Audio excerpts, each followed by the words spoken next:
Everybody, I'm MLive's Nick Baumgardner here at Crisler Center alongside Brendan Quinn.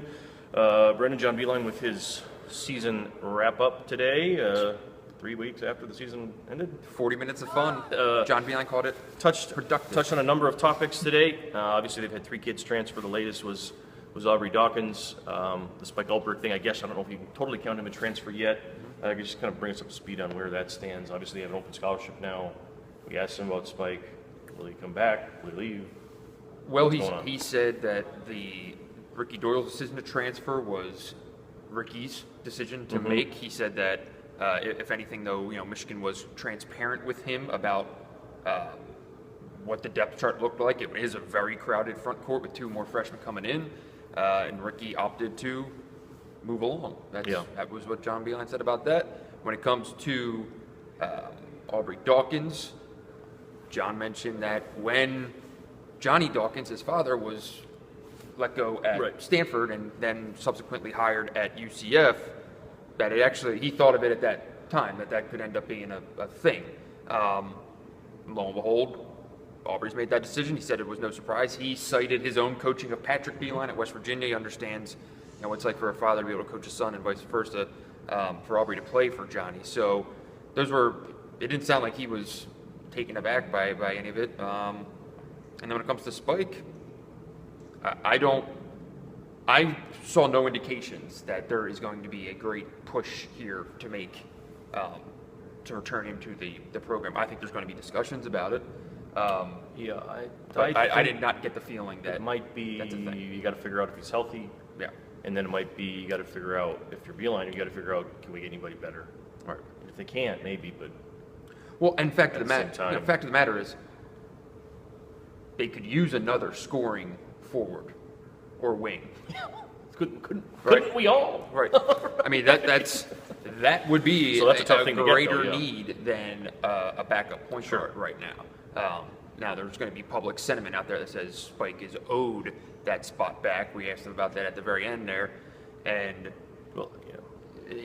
John Beilein kind of said, we're going to do what the program needs to have done for it in the long term and in the short term, and if that's Spike Alberg, it'll be Spike Alberg, and if it's not, it's not. And Beilein said, I'll take the hit if it comes with it, but we're going to do what's best for us. He was also asked about blocking kids originally from limiting their lists and then removing the list, and then the flack he caught. I mean, what was your take on all that? I mean, he's not going to budge on that. He feels the way he feels, and I don't think it's going to change. And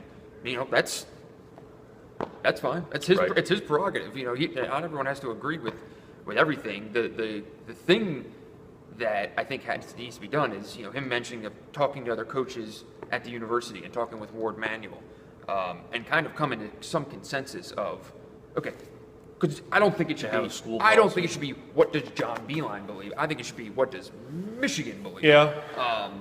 And then get on board in that. You can't have one program doing one thing, another program doing another thing. You can't have that. So I did agree.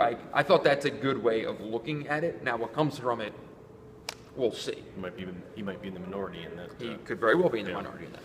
Well, I mean, other than that, there's. But he also did say on that he himself is not opposed to going after graduate transfers. Right. His biggest problem is interconference transfers. I think that needs to be clear here because if Michigan goes and adds a grad transfer, there's going to be a lot of people who aren't paying close enough attention to this that they're going to be like, this is hypocritical and da-da-da-da.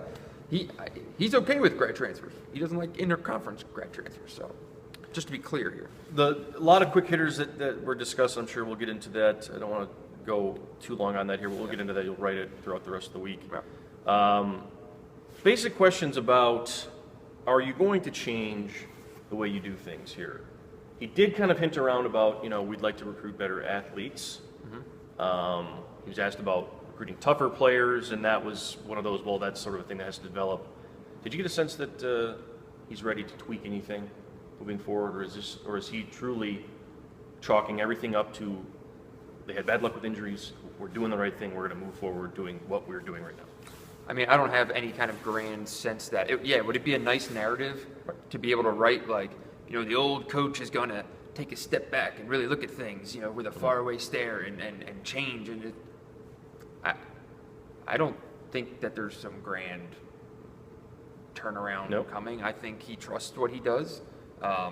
There could be some change coming, whether he likes it or not. He mentioned that some of his assistants have already interviewed for other jobs. There could be shakeup on the staff. That could bring just as a natural residual change in perspective. But I think John Beilein still he's willing to adjust what he does offensively to account for the 30-second shot clock.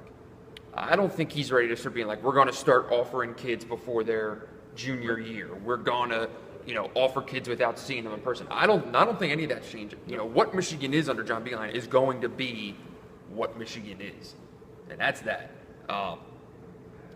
Can he make some adjustments? Certainly, but I don't see any tearing a page out of the book and we're going to do this or do that. I don't see that happening. Well, so far they'll move on as planned throughout the rest of the summer. I think they're doing workouts right now or something. They're already working out right now, yeah.